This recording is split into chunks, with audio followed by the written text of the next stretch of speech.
예, 470페이지죠. 우리가 이제 지금 예전과 달리 그 임금 채권 중에서 일부에 대해서는 과거에는 임금, 월급 뭐 이런 것들은 무조건 반만, 2분의 1만 압류했었는데 지금은 이게 월급에 적어도 뭐 600만 원 정도 이상 받느냐 그 이해에 따라서 돈을 많이 받는 사람은 사실 뭐죠? 월급을 많이 받는 사람들은 2분의 1 이상 압류할 수 있어요. 그래서 기준을 정했는데 일단 그 압류 금지할 수 있는 최저 금액이 조문에 있죠. 얼마죠? 150만 원이죠. 그래서 거기 246조 4호 단서에 국민기초생활보장법이라는 것이 있습니다. 이게 복지가 중요한 얘기죠. 그래서 적어도 최저 생계비를 감안해서 대통령령으로 정하는 금액 150만 원에 대해서는 우리가 2011년 7월 1일부터는 150만 원까지는 압류를 할 수 없다라는 것이고, 그러면 압류 금지 최고 금액은 어디까지 할 수 있습니까? 라는 것을 최고 금액은 이제 이거는 약간 돈을 좀 많이 받는 사람들이겠죠. 그래서 그 표준적인 가계 생계비를 감안해서 밑에 보시면 이제 1호가 있고 2호가 있어요. 그래서 1호하고 2호를 플러스하는 1호와 2호를 합산하자 이거예요. 그러면 1호가 얼마죠? 1호라는 것은 246조입니다. 지금 조문에 거기 1호는 월 300만 원을 기준으로 해요. 그리고 2호는요, 1호하고 2호를 합치면 돼요. 그래서 2호는 공식이 있어요. 그런데 246조 1항 같은 경우는 우리가 4호를 보거든요. 4호에 따라서 그 압류 금지 금액이 있다는 거죠. 그럼 우리가 246조 1항 4호가 뭐예요? 4호가 이건 임금, 퇴직금, 뭐 이렇게 연금, 기타 뭐 그죠? 이런 금액은 얼마죠? 2분의 1을 압류할 수 있다는 거거든요. 그거예요. 그래서 거기 우리가 압류 금지 금액에서 1을 빼겠다. 무슨 얘기예요? 우리가 임금의 2분의 1이 요 임금의 옛날 얘기 임금의 2분의 1은 옛날에 246조 1항 4호에 있어요. 있죠? 여기에서 뭐 빼요? 거기에서 금액을 뺀 그죠? 2분의 1이다. 그래서 뭐죠? 거기에서 1호 뭐야 1호가 300만 원 위에. 그러니까 임금 2분의 1에서 300만 원을 빼자 이거예요. 아셨죠? 그죠? 그렇게 한 금액을 하고 뺐죠? 거기서 따라서 가로 안에 기본적인 금액을 우리나라에서는 뭐죠? 기본적 금액을 300만 원을 하겠다는 거예요. 그리고 이 고임금 적어도 300만 원 이상 받는 사람에 대해서도 너무 또 월급을 많이 압류하면요. 너무 많이 압류하면 사람이 그 직장을 다니고 싶어, 안 다니고 싶어? 안 다니고 싶잖아요. 그죠? 그래서 그렇기 때문에 적어도 일정액 이만큼은 압류를 해서 합산하자. 그런 얘기예요. 그죠? 그래서 우리는 여기에 아까 여기 임금의 2분의 1에서 3을 뺀 여기에 2분의 1이에요. 조문 이렇게 있죠? 2분의 1. 그러면 아까 자 임금 2분의 1에서 300을 뺀 거에 반만 압류하자 이거예요. 반만. 원래는 그냥 반 했었는데 요 임금 2분의 1에 300을 뺀 2분의 1이니까 요게 2호고요. 요게 2호고 아까 1호가 300이었어. 그러면 요거를 나중에 합치면 되는 거 아니냐. 합치면 나온다. 그죠? 그러면 만약에 내가 월급을 700이다. 700이면요. 법무사가 물어보면 얼마 하면 이거 보고서 그 사람 돼요. 자, 700이죠? 여기 2분의 1이야. 얼마죠? 350만 원이야. 빼래, 300원. 얼마요? 50만 원이야. 곱하기 2분의 1 하래. 그러면 25만 원. 이거 더해. 300 플러스 25만 원. 그러니까 325만 원 되는 거예요. 325만 원. 그죠? 그죠? 그러니까 325만 원은 압류할 수가 없어요. 그 얘기는 375만 원은 압류할 수 있죠. 압류할 수 있지. 당신 내 월급을 얼마나 압류해요? 그러면요. 375만 원은 압류하니까요. 이걸 하세요. 그죠? 그러면 옛날 법에 따르면요. 무조건 350만 원 압류했는데 이 공식에 따라서 조금 늘어났죠. 25만 원 늘어났지. 조금 늘어났죠. 조금 법이 바뀌면서 일반 사람들이 야 그럼 월급 받는 사람들은 뭐 많은 놈들도 더 압류하자. 근데 무조건 압류할 수는 없고 다 압류할 수는 없고 이 정도만 왜냐하면 자기가 750만 원 받는 사람이 700만 원씩 받고 생활하던 사람이 이 정도를 압류하면요 생활이 힘들어져요. 뭐 내고 뜯기 그러면 힘들어진다고. 그죠? 그래서 우리가 요걸로 합니다. 그래서 그 사례를 알 수 있어요. 그리고 또 하나는 이제 또 압류금지 금액이 뭐죠? 우리가 임금채권, 임금채권 전부 압류할 수 없어요. 볼까요? 예를 들면 그 밑에 소액임차권에 대해서 과거에 옛날에 그게 가압류였는데 채무자가 제함채무자에게서 서울 강남구에 살고 있는 그죠? 11층 101호에 있는 임차를 하고 있는데 제함채무자에게 지급한 임대보증금 중에서 1,900만 원을 압류할 수 있다고 되어 있었죠. 그러면 근데 그 단서에 그런 말이에요. 우리가 쓸 때 단서에다 주임법 3조에 따라서 우선할 수 있는 금액은 제한한다. 그 부분은 압류할 수 없다. 됐습니다. 따라서 만약에 이것이 우리가 서울 지역 같은 경우는요. 서울 지역 같은 경우는 지금 압류 금지 금액이 얼마예요? 오른쪽에 보시면요. 오른쪽에 지금 2014년도 서울은 임차 보증금 9,500만 원에 3,200이면 압류 금지야. 그러니까 만약에 내가 여기 강남구에 있는 이 아파트를 여기를 압류했는데 그 보증금이 1억이야. 그러면 1억이라면 1,900을 압류할 수 있고요. 1억이 안 되면요. 안 되면 3,200이니까 아예 압류가 안 됩니다. 그죠? 네, 그런 문제가 있는 것이죠. 자, 그러면 보세요. 이거 A가 B에 대해서 내가 1,900만 원 받을 게 있는데 지금 이 임대보증금을 이게 얼마인지 모르죠. 어떻게 알아? 모르잖아요. 이렇게 뭐 살고 있는 거 그죠? 모르니까 일단 가압류했어. 그때 나중에 보니까 집주인이 그래요. 아, 우리가 이거 임대보증금이 사람이 7천만 원 쓰고 있다는 거야. 그러면 그러니까 이 단서에 조문에 있듯이 단서에 따라서 3,200만 원은 압류할 수 없는데 당신이 1,900이니까 이건 압류할 수 없습니다라고 그 사람이 그죠? 압류 금지구로 인해서 즉시 항고하면요 취소가 될 수 있어요. 취소가 돼. 아셨죠? 근데 보통 집주인이 그 취소했어요? 그런 거 안 해요. 집주인이 뭐 내일도 아닌데 무슨 그냥 집주인은 그냥 나갈 때 귀찮으니까 야 압류 들어왔는데 야 7천만 원에서 1,900 빼주고 나머지 가져가세요. 이 사람도 또 그럼 또 가져가 또. 그러니까 법에서는 그냥 압류 금지 만들어놨지만 실상은 실무상은 그냥 또 넘어가는 경우가 있다.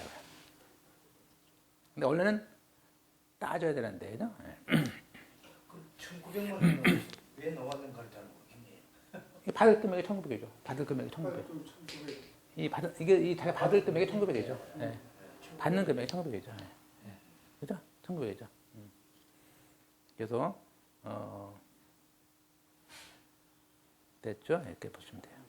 그럼 만약에 이 사람이 보세요. 이 경우 그러니까 어떻게 하냐면 이렇게 보는 것이죠. 그러면 지금 7천만 원이니까 그냥 잘못했 건잖아. 여기서 3,200이 압류금지니까 그러네. 3,800만 원은 압류하는 거죠.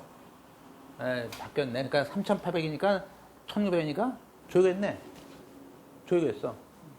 조이겠네요. 주네. 그죠? 그죠? 1,900. 근데 이게 만약에 이 사람이 제가 안 했네.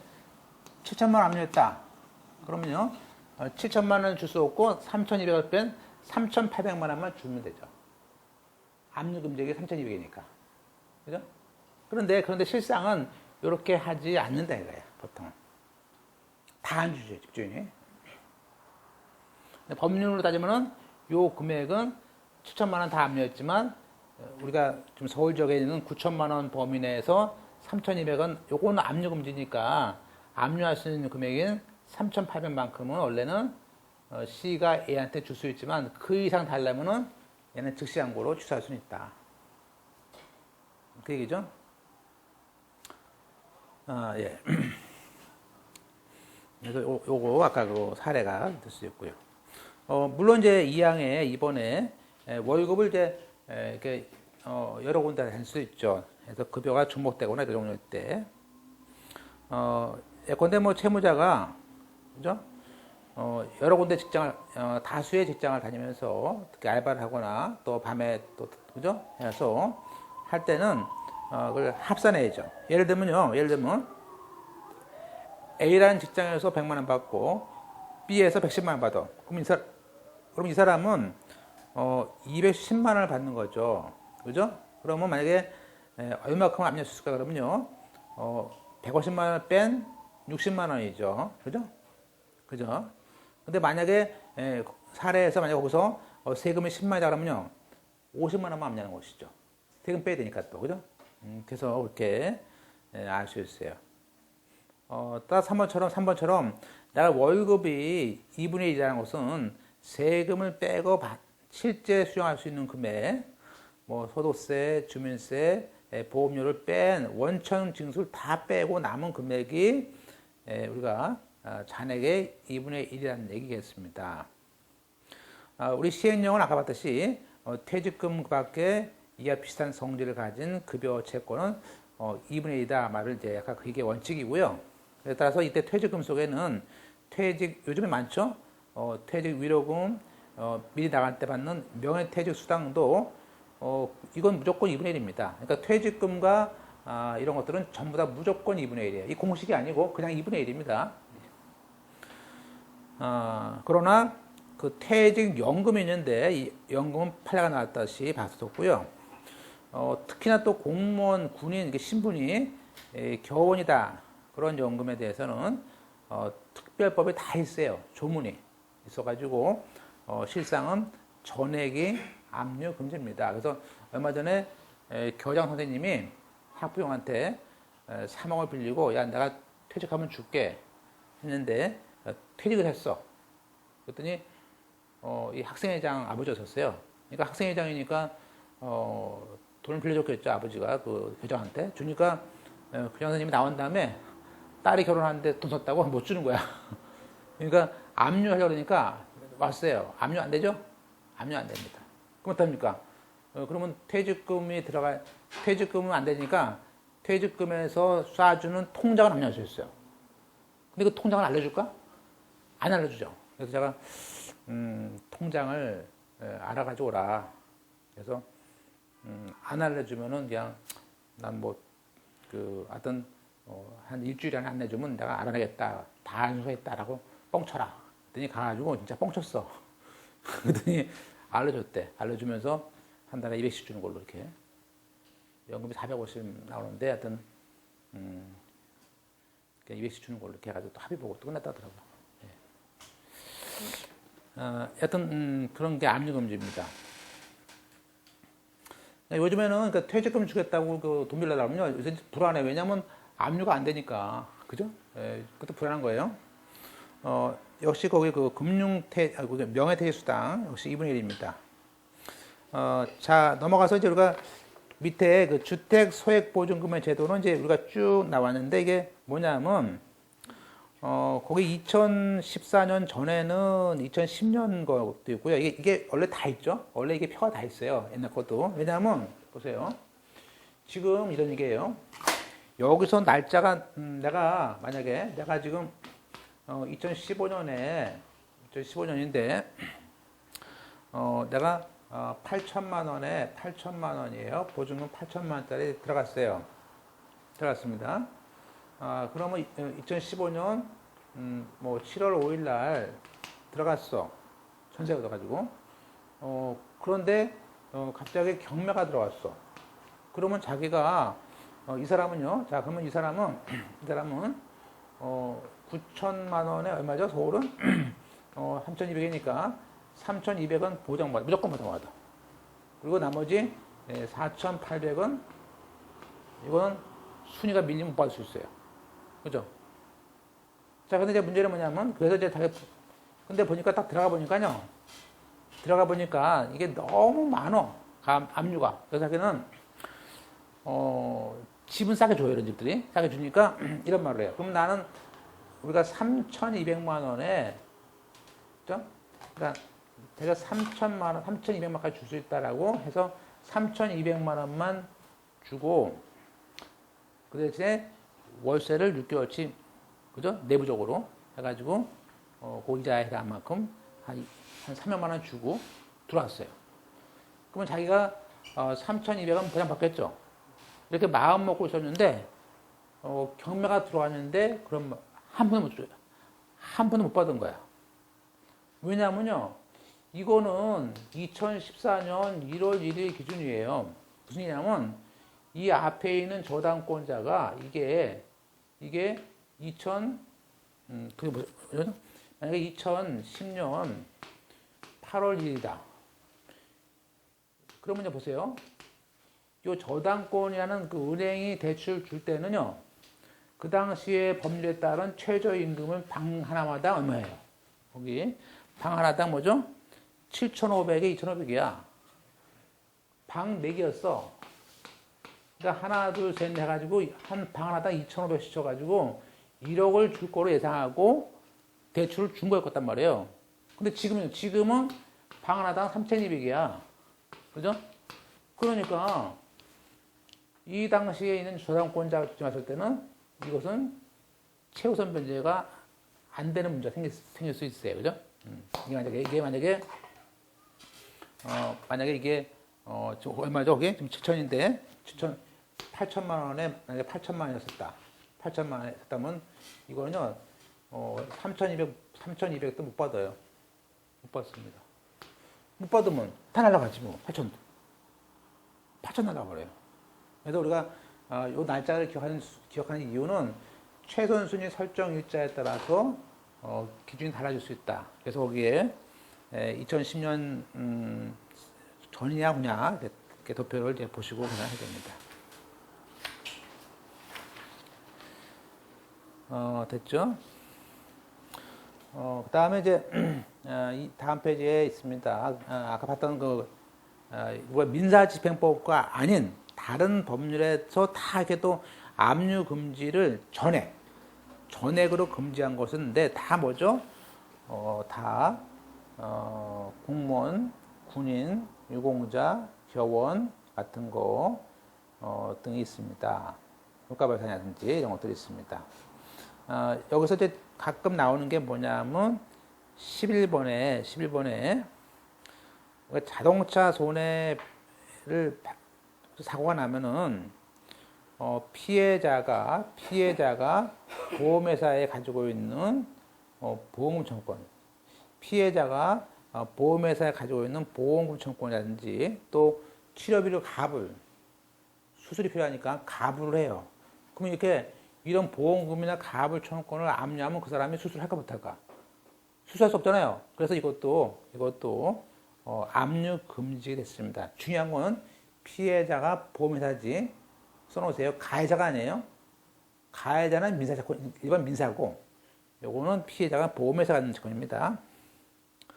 자, 2014년 판례 하나 볼까요? 최근 판례인데, 아까 그 근로자에 대해서 특히 퇴직금에 대해서는 별도로 이 법률 퇴직급여 보장법이라는 게 만들어졌습니다. 그래서 이 퇴직급여 보장법상 퇴직연금 나왔죠. 퇴직연금에 대해서 받을 권리에 대해서 압류를 됐을 때 그 압류는 무효다. 왜? 그건 압류금지니까. 연금은 압류금지라는 뜻이에요. 그러면 제암채무자 그 회사죠. 그 제암채무자가 이렇게 그 압류를 해서 추신금 달라고 청구를 하면요. 무효를 야, 그 무효야 해서 지급을 거부할 수 있습니다. 있죠? 따라서 두 번째 그 민사집행법 246조 1항 4호에는 거기에 뭐 연금 등 이게 돼 있잖아요. 조문이. 그죠? 아까 질문이 그거예요. 질문이. 그건 뭐냐? 그런데 그때 연금이라고 돼 있는 그에 대해서는 이 근로퇴직금 보장법이 뭐예요? 근로퇴직금 보장법이 민사집행법의 특별법입니다. 그러니까 특별법 우선원칙에 따라서 연금 집행법상 연금이라 하더라도 2분의 1이 아니고 요 퇴직급여 보장법상에 따라서 전액이 압류금지야.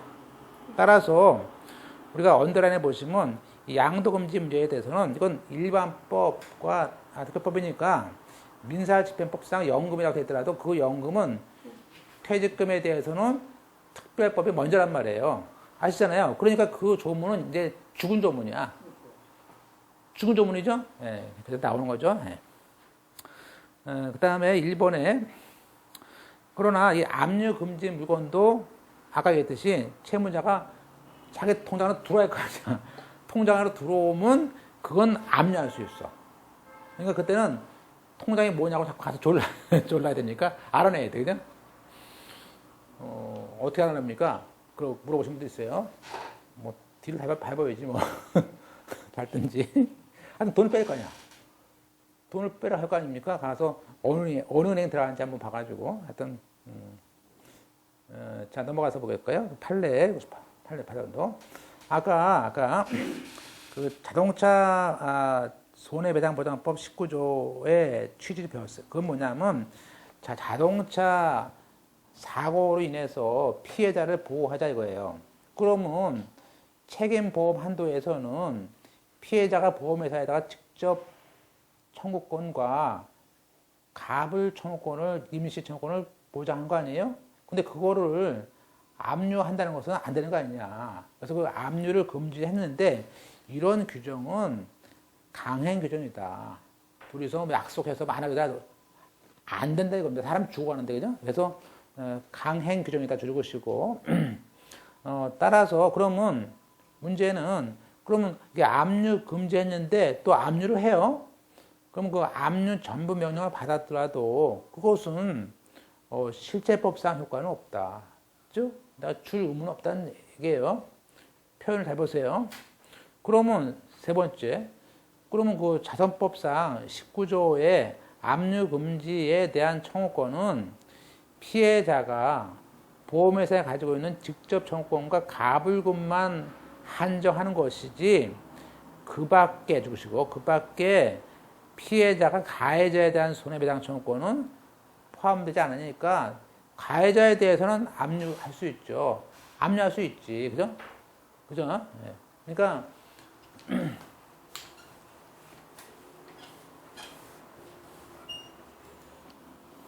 자, A가 B를 이게 술을 먹고 음주운전으로 횡단보도에서 가는 B를 쳤어요. 그래서 이 사람 피해자. 그러면 여기 보험회사가 얘가 책임보험을 들었잖아요. 그러니까 이 보험회사가 이제 상법상 뭐죠? 이걸 우리가 보험자 그래, 보험자, 법률상. 그럼 보험자가 이렇게 사고 나면 직접 주겠다고 계약을 한 거 아니에요? 보험금 내고? 그러면 얘는 이 보험회사에 대해서는 손해배상 청구권이거나 뭐죠? 이 보험금 청구권하고 가불금, 임시치료비 같은 것들을 받겠죠. 이거를 압류하면 안 되는 것이지. 따라서 이 채권자, 여기 만약에 여기 B의 채권자죠. 얘가 돈을 안 주, 누구 있는데 가다가 사고 났대. 그럼 그럼 갑이 갑자기 문제가 떠요. 오, 그러면 보험만 받겠다, 보험금. 그래서 이 보험금을 압류할 수는 없지만, 나중에 이 B가 다시 또 A에 대해서 일반 민사소송 해가지고 손해배상할 거 아니에요. 민법 750조에 뭐죠? 불법 행위 아니야? 보험금은 5천만 원이지만 얘한테 2억 청구할 수 있잖아요. 그럼 그거에 대해서 이건 압류할 수 있지.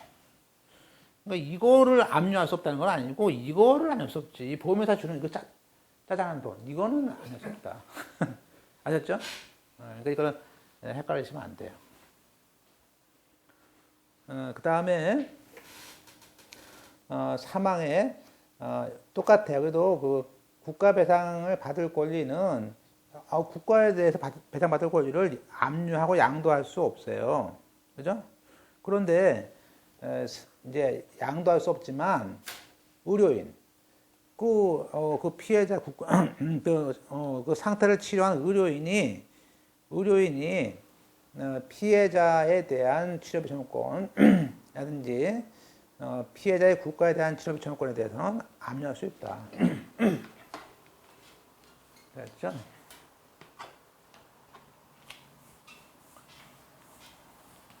자, 이번에는 자 우리가 국가예요, 국가가 그죠? 예컨대 공무상 가다가 사람을 쳤어요. 그죠? 쳤어. 그러면 B가 국가에 청구권 있잖아. 그죠? 그래서 얘가 피해자가 됐어요. 그럼 국가에 대한 배상 청구권은 이 채권자가 갑이 이걸 압류할 수가 없어요. 없잖아요. 법상. 없는데 문제는 이 병원이 국립의료원이에요. 국립의료. 국립의료원에서 좀 치료비가 있어요. 1,000만 원 나왔어. 근데 이 사람이 계속 수술을 받는 다음에 그 다음에 또 2천만 원 나왔어. 그럼 3천만 원 수술비가 있어. 이제 깼어. 야, 돈 줘야지. 돈 없어. 없을 수 있잖아요. 그랬더니 그러면 이 의료인은 이렇게 이 사고와 관련된 이 의료인은 일반인과 달리 얘는 국가에 대해서 치료비를 대신 받아갈 수 있다는 얘기예요. 압류해가지고. 국가에다 압류하는 거죠. 국가에서 줄 치료비 중에서 3천만 원 압류금지. 압류하게 해야죠, 이거는. 이거 의료비인데. 그래서 거기 따라서 거기 국가에 대한 거기 중간에 의료인, 동남치고 의료인, 의사들, 병원이죠. 의료인은 동남치세요, 의료인. 보입니까? 3번. 둘째 줄에, 셋째 줄인가요? 네, 둘째 줄에 피해자에 대한 치료비는 피해자의 국가에 대해서, 지금 잘 보세요. 어디 보세요? 473페이지입니다. 473페이지. 그래서 압류할 수 있다. 됐죠? 우리가 이제 또 사립학교법상 학교에서 받고 있는 수업료나 이 수업료나 납부금은 이거는 압류할 수 없어요. 그죠? 내가 학교에 돈 받을 게 있다고 수업료 납부금을 압류할 수는 없는 겁니다. 왜냐하면 그것은 입학금, 학교 운영비라든지 기성회비는 사실은 우리가 별도의 계좌로 관리하고요. 그 계좌는 압류금지입니다. 따라서 그것은 거기서 들어오는 수입에 대해서는 그러한 예금에 대해서는 압류가 안 됩니다. 그죠? 따라서 뭐 육성비라든지 보충 수업비 같은 것도 압류할 수 없다 됐고요.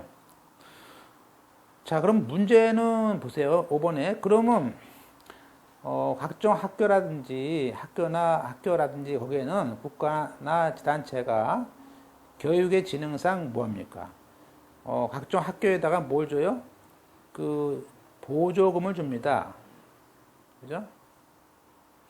이 보조금은 사실은 어디만 쓰라고 되는 거 아니에요? 따라서 그 목적과 성질이 국가나 지단체와 학교 법인 사이에만 어떤 목적하에서 주는 거거든요.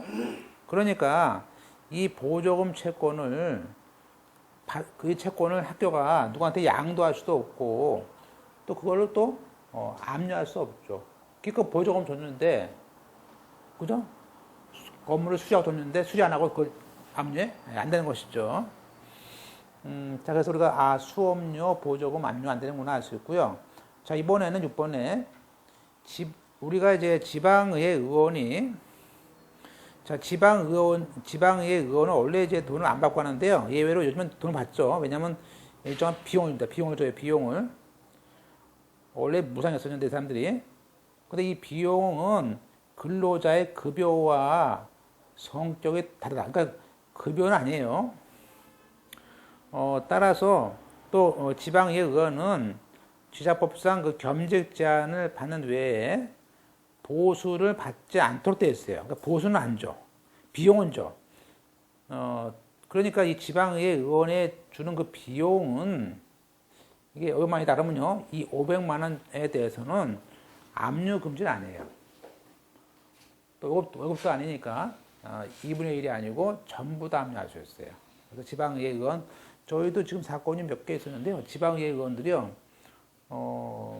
구의원이라든지 사람들 선거하다가 돈들이 없어요. 신용문은 많아. 그죠? 아직 막 돈 안 주고 압류할 수 있죠. 그 다음에 시당에 여신 전문 금융법이 뭐냐면요. 예컨대 그러니까 이제 각종 장사하시는 분들은요. 요즘은 다 신용카드를 통해서 돈이 들어오죠. 그죠? 내가 콩나물집이다 그러면요. 그 신용카드 매출 거래에서 계속 채권이 들어와요. 그러면 그 매출 채권이란 것은 신용카드 이용자가 신용카드 가맹점에서 물건을 구매하고 용역을 사가지고 신용카드 사용함에 따라서 그 신용카드 가맹점에 그 이용자에 대한 채권이다. 그죠? 그러니까 가맹점이 갖게 되는 채권이죠. 따라서 여신금융법상 결제 대행업자가 가맹 계약을 해서 신용카드 업자에 대해서 가지는 대행 결제 대금에 대해서는 얼마든지 압류할 수 있죠. 그러니까 압류할 수 있죠. 예, 그래서 그런 것들인데 잘 나오는 것은요. 이게 많은데 우리가 여기서 뭐 다 외울 필요 없고요. 지방의회 것들은 압류할 수 있죠. 그리고 거기 제일 중요한 것은요. 저 위에 그 자동차 손해배상법하고요. 의료인 그 두 개만 다시 보시면 돼요. 나머지는 뭐 그게 뭐 다 할 수 없어요. 공부를. 그 다음에 그 압류 금지에 위반했을 때 못 주는 것도 있고요. 1번에 볼까요? 집행법원으로서 맨 밑에 집행법원으로서는 물론 야 주지 마라 하는 처분을 금지하는 그 압류 명령은 발령할 수 있어요. 그런데 우리가 그 현금화라는 추심을 받을 수 없어. 그러니까 한마디로 뭐죠? 우리가 지금 이거예요. 자, 사립학교에서 있는 기본 재산에 대해서는 자, 경매를 할 수 없어요. 그러면 그게 돈이라면요. 그러면 이거에 대해서는 또 똑같이 압류할 수가 있습니다. 그게 아니에요. 무슨 얘기냐면 약간 다른 얘기예요. 지금 우리가 그 압류 금지를 배워요. 근데 실상은 이 압류 금지라는 것은 뭐냐면요. 압류 금지도 마찬가지지만 받을 수가 없어요. 그런데 요 사립학교에 있는 기본 재산에 대해서는 관할관청의 허가를 받지 않으면은 그죠? 경매를 넣을 수가 없어요. 근데 이 얘기는요, 무슨 얘기예요? 우리가 압류라는 것이 있고 경매라는 것이 있거든요. 매각이죠? 배당이니까.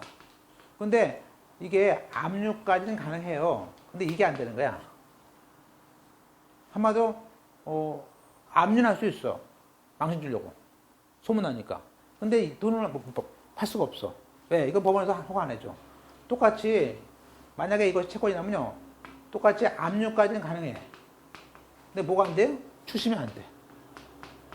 이렇게. 그래서 사실은 이건 압류금지라고 그러지만 이때 압류금지라는 말은 팔 수가 없다. 받을 수가 없다라는 의미의 암묵이죠. 그래서 거기에 지금 얘기 그거예요. 그래서 우리가 메뉴에 473페이지에 현금화, 이 현금화라는 추심 명령을 받을 수 없다는 뜻이에요. 그죠? 그런 표현 아셔야 돼요. 두 번째, 474페이지 보겠습니다. 지금 이 항에. 따라서, 그러면 내가 압류를 했는데, 그 압류된 채권이, 학교의 기본 재산이었어요. 그러면, 관할청에서 허가를 안 해주겠죠. 그래서 허가받을 수 없다는 것이 확실해. 그죠? 또 아예, 불허가 했어. 그러면, 실제 압류했지만, 압류의 적격은 상실하고 나가서 받을 수가 없는 거죠. 따라서 사망의 채무자는 그렇게 압류가 들어오면 일단 압류는 돼요. 되는데 즉시 항고를 해서 압류를 취소를 할 수 있죠. 그죠? 네, 이렇게. 두 번째, 그러면 우리가 압류할 수 없는 걸 자꾸 압류가 들어오면 어떡합니까? 법원에서는. 그건 뭐 각하해야 되죠. 그래서 이 당에 집행법원은 그 압류 명령을 내려고 보니까 압류할 수 없어. 그러면 직권으로 그 피압류할 것이 없다면 그 신청을 각하라는 거야. 볼 것도 없이. 그죠? 따라서 압류할 적격이 없는 채권에 대해서 만약에 모르고, 법원이 모르고 압류 명령을 한 경우도 있죠. 죽으시고. 설사 압류를 했더라도 나중에 즉시항고로 인해서 취소할 수는 있거든요. 그러니까 취소하지 않는 상태에서는 그것도 하나의 재판이니까 그냥 압류도 재판이니까 당연히 무효라고 볼 수는 없어요. 그죠?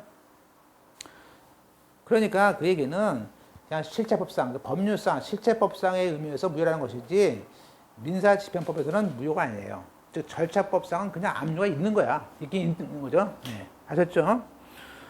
그리고 물론 압류에 이어서 이 사람이 욕심을 내가지고 추심과 전부가 들어오면 제함 채무자는 아까 야 그거 압류할 수 없다는데 자꾸 압류 들어와 해가지고 그 실체법상 이유로서 지급을 거절할 수 있죠. 그러니까 연금이 압류금인데 자꾸 압류 들어와. 그럼 못 주겠다 그런 거죠. 그죠? 물론 지금까지 봤던 것들은요, 우리가 민사집행법상 봤던 그런 압류금지는요, 물론 보세요.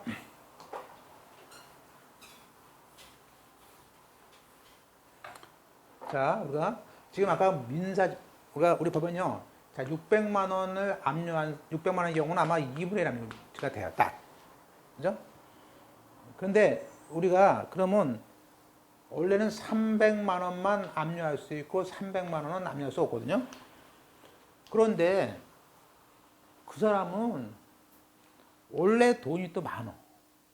부인도 많이 벌고 자식도 벌고 자기 월급이 300이야. 그러니까 이 사람이 혼자 산다면은 생계비가 되는데 얘는 차도 다 부인 거고. 그죠?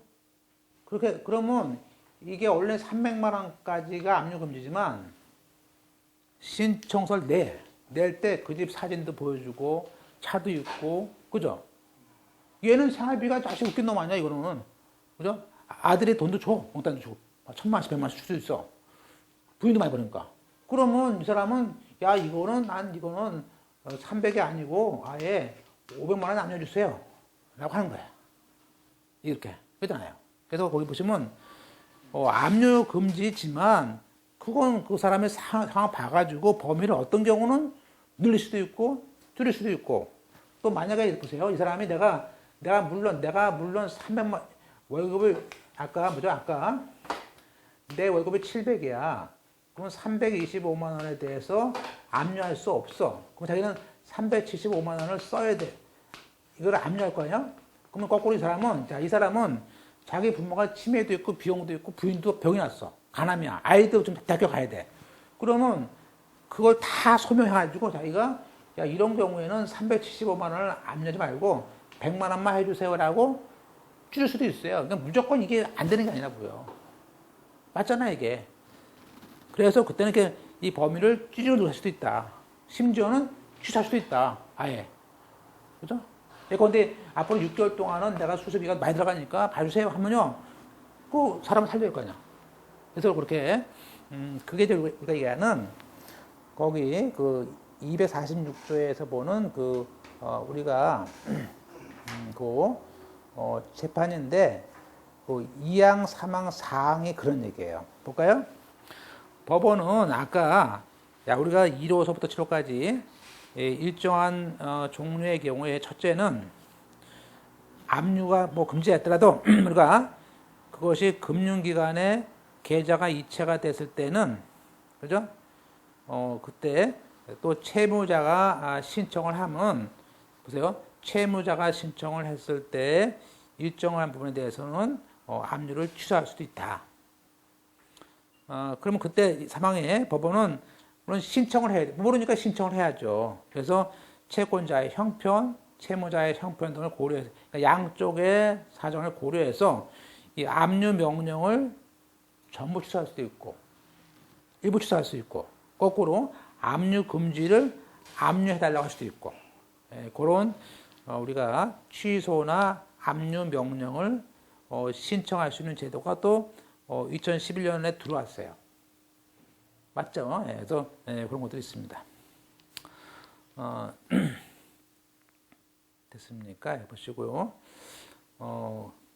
그러나 우리가 이것은 이제 여기 이것은 직권이 아니고요. 판사가 직권하면 안 돼요. 그러면 그 누구 편 들어주시니까 채무자나 채권자가 신청을 해야 됩니다. 스스로 신청서를 내야 돼요. 그래서 만약에 이게 들어오면 무조건 그냥 당신은 무조건 압류할게 그것도 아니고 그 사람 얘기를 들어봐야죠. 사정을 들어봐야지 그냥 무조건 뭐 반압류입니다. 그거 내보내면 안 되고 네.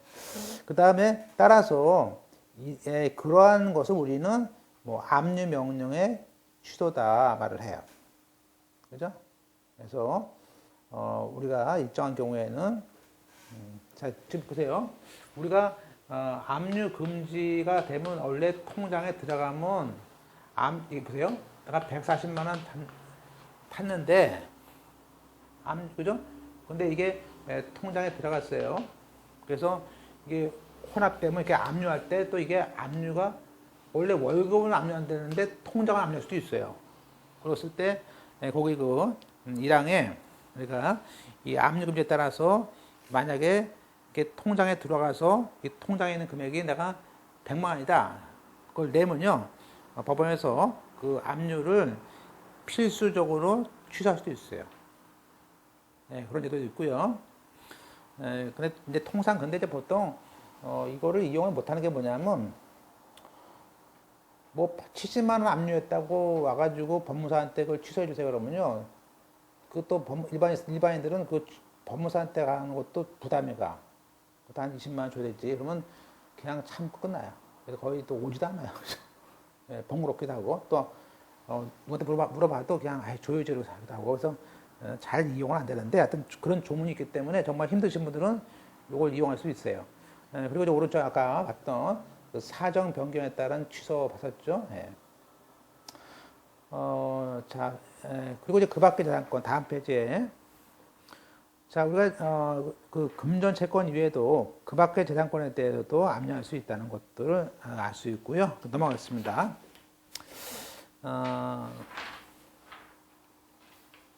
나머지는 넘어가서 417페이지입니다. 그 밖에 안 나오니까 넘어가겠습니다. 자, 우리가 오른쪽에 그 취하 볼까요? 취하 많이 나오죠. 물론 대부분 이제 돈을 받으면 취하 많이 해주죠. 그래서 처음에 신청 취하할 수 있죠. 자, 이제 그 취하는요.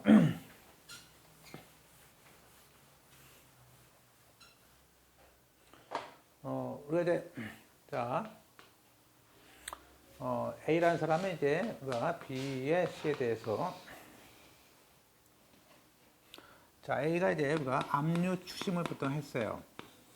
자 그래서 그래서 요 B, C에 대해서 근데 어떤 은행이 있었어. 또 C1이 있었고 또 하나는 또 이제 C2. 요거는 이제 물건 대금이었어요. 또 C3 요거는 뭐냐면 살고 있는 임차 보증금이었어요. 그래서 이 사람이 여기 있는 돈을 좀 7천만 원 받았겠는데 자, 판결문을 3개 받았어. 받아가지고 이한땀이었어. 그랬더니 보증금이니까 까딱도 안 해. 또 얘한테 합류했어. 주심했어. 또 까딱도 안 해. 그런데 은행에다 했어. 그랬더니 갑자기 얘가 마침 얘가 점포를 했는데 점포죠. 가맹점. 식당. 아까 봤었죠? 식당에서 식당. 그럼 식당에서 이 손님들이 그죠? 여기 이건데 손님들이 왜 사 먹는 그 돈을 전부 다 카드로 하죠? 카드로 해가지고 이죠? 끊어주면 이제 여기서 이게 가맹점이죠, 가맹점. 그래서 여기서 이제 그런데 뭐 LG에서 이거를 한 3일쯤 되면 돈이 들어와요. 오늘 카드 끊으면 한 3일 뒤에 들어와. 근데 갑자기 3일 뒤부터 돈이 안 들어오는 거야. 알고 봤더니 얘가 그 매출 채권을 압류한 거야. 은행 거를. 그래서 이제 부랴부랴 얘가 한 3천만 원 주고 풀어주면 내가 담보를 세워주겠다. 내 형님을 보증서겠다. 그래서 3천만 원 주고 이제 부랴부랴 보증을 섰어. 자, 그러면 그럼 돈 다 받았죠? 제가 똑같이 어저께 썼는데요. 그러면 이제 얘는 갑자기 이제 급할 게 없지. 돈 들어왔대. 그래서 뭐 법무사한테 막 우리한테 이분이 찾아왔었죠. 와가지고 뭐 빨리 해달라고 취하를 빨리 해달라고 취하를. 그래서 보통 취하하고 이때는 취하하고 뭐죠? 집행해야 되죠. 집행까지. 왜냐면 이미 집행했으니까 취하하고 집행해제 신청서를 내는 거예요. 그때 또 이 사람이 인감이 필요해. 이 사람은 급하죠, 지금. 그죠? 마음은 급한데, 여기는 안 급해. 우리도 급하진 않아. 그래서, 오셨길래, 진짜 와가지고, 뭐, 빨리 해달라고, 법무사님 빨리 해달라고, 뭐, 그러는데, 왜냐면, 보세요. 이게 금방 또 안 풀려요. 왜냐면, 이게 취하를 하면요. 보세요. 여기 법원에, 예컨대 이게 성남이야. 성남 있는 법원에, 보세요. 성남 있는 법원에 취하서를 내가 뭐가 바쁘다고, 서울서 갖다 주겠어요? 우편으로 하는 거지. 천천히 하는 거죠. 그죠?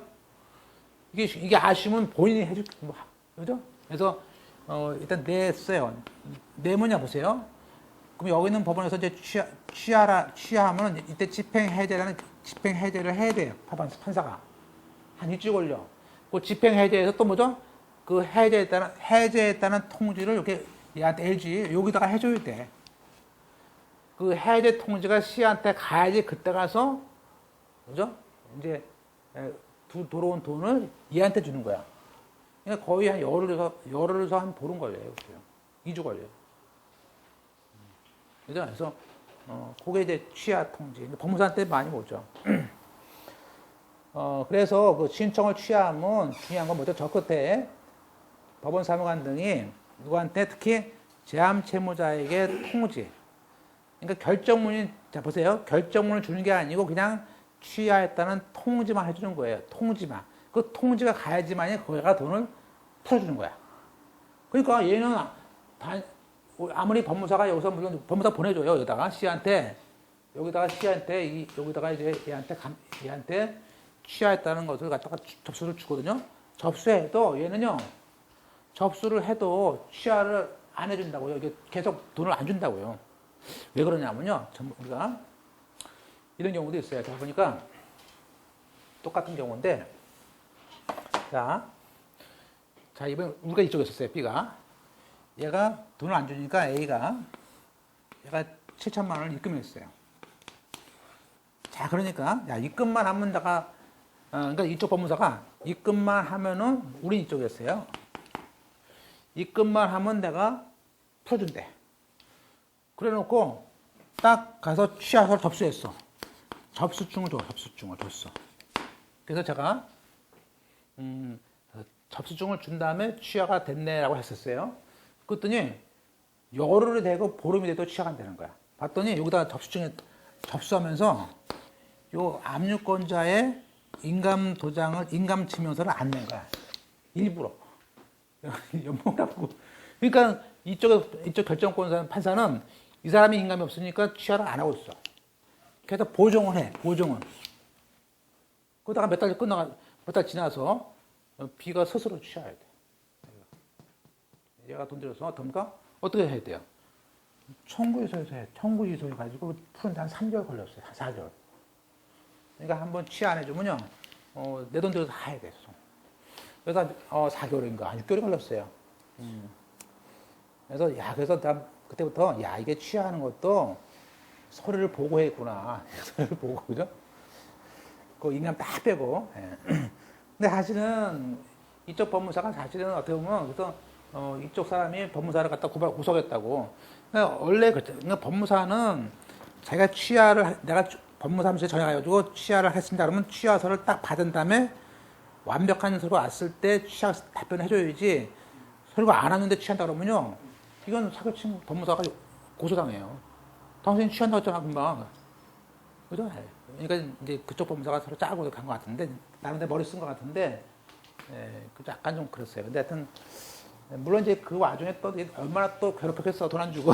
그러니까 또 이렇게 되는 건데, 하여튼 중요한 건 뭐냐면 1호에, 재산 채무자한테 주는 거, 통지죠? 여하튼 그 취하가 되면 이제, 그렇죠. 우리가 그 압류에 대한 처분 제한, 추심 제한, 지급 제한이 다 풀리고, 모든 집행 절차는 끝납니다. 따라서 취하를 하게 되면, 당연히 집행 절차는 종료합니다. 따라서, 별도로 취소 결정할 필요도 없죠. 자, 그러면 아까 그 제한 채무자는 이제 취하의 통지가 왔어요. 그러면, 우리가 그때 이미 취하된 압류 신청에 응할 수는 없죠. 그죠? 그 다음에, 그러나 보세요. 여기 나오죠? 나오죠? 취하서를 법원에 냈는데, 그 통지서가 통지서가 제한 채무자에 송달 안 되면요. 일단은, 우리가 송달적인 전에 채무자에게 변제하는 경우도 있거든요. 그때는 물론 이제 그 사람은 준점유자 변제해서 보호받겠죠. 우리가 3번에 저당권이 있는 채권에 대해서 취하가 되면은 법원 사무관한테 신청해서 이제 그렇죠. 압류 등기를 말소까지 해줘야 됩니다. 물론 신청을 해야겠죠. 네, 공탁은 제가 나중에 보겠습니다. 보시고 좀